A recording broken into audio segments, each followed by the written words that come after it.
Artistic Director and Conductor of your Dayton Philharmonic with Piano Bench Chat for September 2021. And it is an exciting September 2021 in Dayton, Ohio, because we are getting ready for the start of the 21-22 Dayton Performing Arts Alliance season. Returning from COVID, it's called the We're Back and Better Than Ever season. And indeed, we are back and we are better than ever because we are ready to perform for you again, live in the Schuster Center with safety protocols to keep us safe on stage and you safe in the hall. And we have great music coming up for you to start the Philharmonic Masterworks season on the 1st and 2nd of October. And part of that music in our program, which is called A Celebration of Heroes, is the Eroica Symphony, the Heroic Symphony of Ludwig van Beethoven. And that is the beginning of the second movement, the Funeral March movement of the symphony. And I was playing it for you because I've been thinking about what I do in some of these piano bench chats. Sometimes I play little bits of piano music for you, but very often recently I've been playing excerpts from scores. In other words, playing orchestral music, but playing it on the piano. And that whole idea of playing an orchestral piece at the piano is a little bit strange because that's not what the composer did. But it is a tool that conductors can use. A good example here in the slow movement is the question of the basses.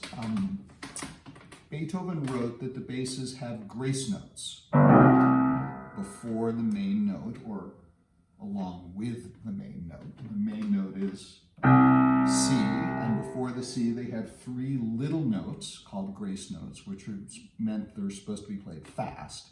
And there's a G, A natural, B natural, C, but you play it. And the question here, and it is a question of some debate among musicians and conductors, is where do you play the grace notes? Do they go before the beat? So you would play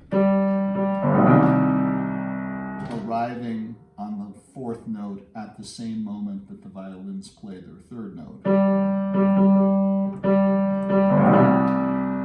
Or do you play the grace notes on the beat so it's at the same time as the violin's third note? I prefer the second version, and there's a lot of reasons for it, but playing at the piano is a good way to test that. You can see which sounds better to your ear. But the whole idea of playing scores at the piano is a little, as my grandmother would have said in Yiddish, verkackte. It's a little crazy because it's impossible. You can't really play an orchestral piece of music at the piano. And the perfect example of it is the very beginning of Beethoven's Eroica Symphony. If I said, I'm going to play the beginning of Beethoven's Eroica Symphony on the piano, I would look at the score and I would play this.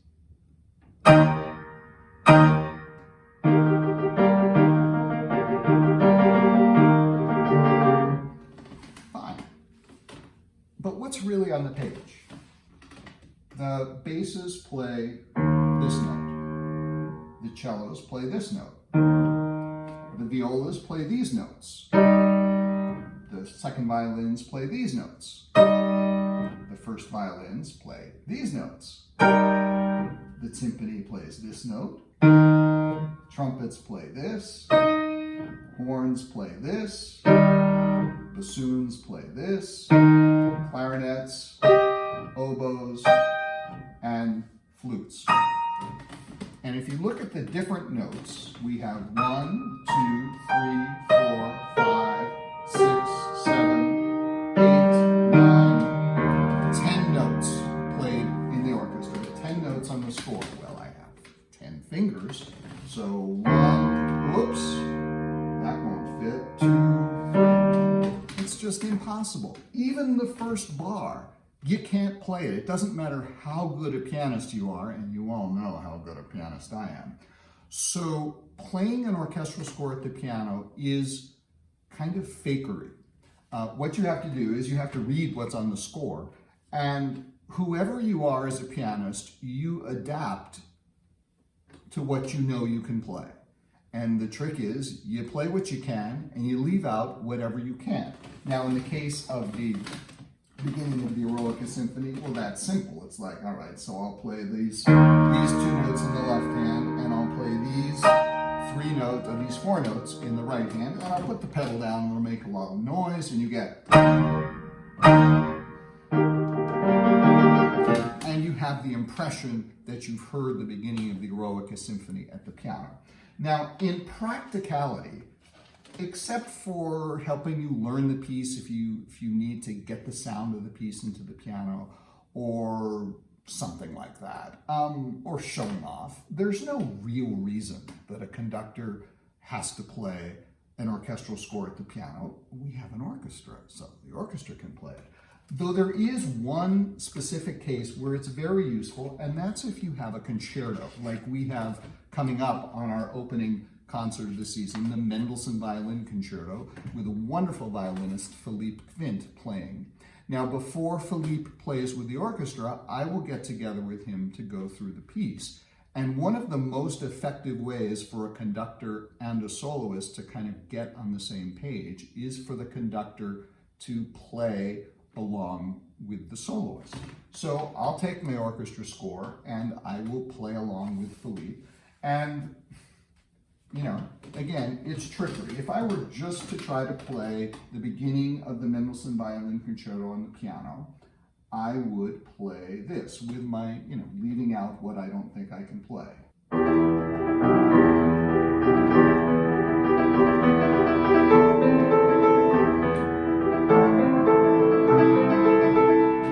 Pause to turn the page.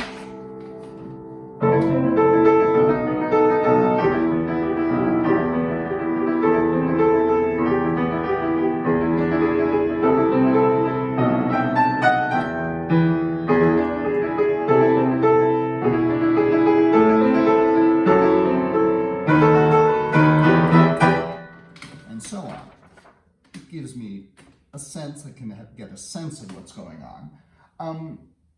But if I'm going to play that with Philippe, the most important thing, besides me listening to him and getting a sense of accompanying him, is that I have to just keep going.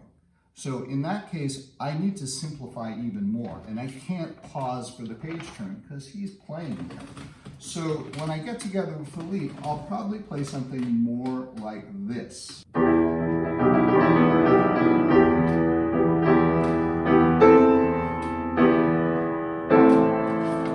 page without stopping.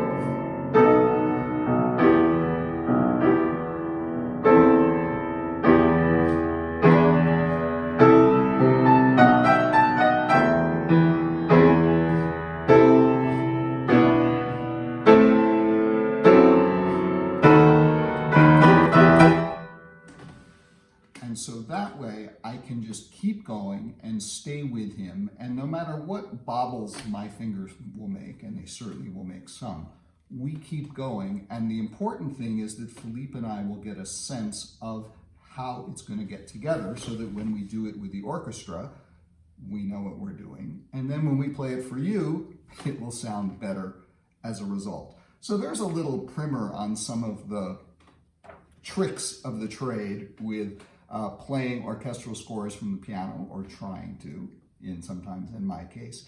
But it's an important part of getting ready for a concert and for making the performance as good as it possibly can be, which is what we're all about.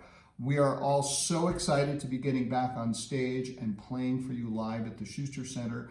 There's information both about how to get tickets and especially about the safety protocols on the Dayton Performing Arts Alliance website, daytonperformingarts.org. Please go there and check it out. Please join us for the concert. It's so important for us on stage to have you in the audience with us.